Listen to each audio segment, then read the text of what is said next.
மச்சான், கடவுள் பாத்ரூம் போவாரா?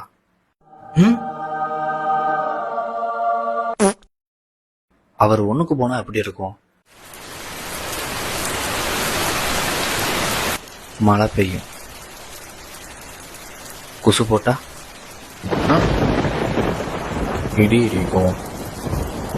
அப்ப எப்படி ஆய் போவாரு?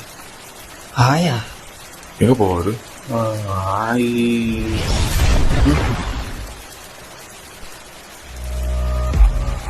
மச்சான், பாத்ரூம்ல கடவுள் தான் வந்திருக்காரு.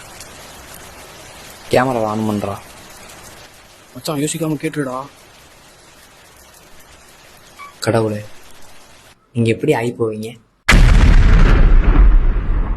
நேற்று மாலையில் திடீரென வானத்தில் தோன்றிய மஞ்சள் எரிக்கல் விழுந்ததில் ஒரே வீட்டில் இருந்த 4 இளைஞர்கள் பலி.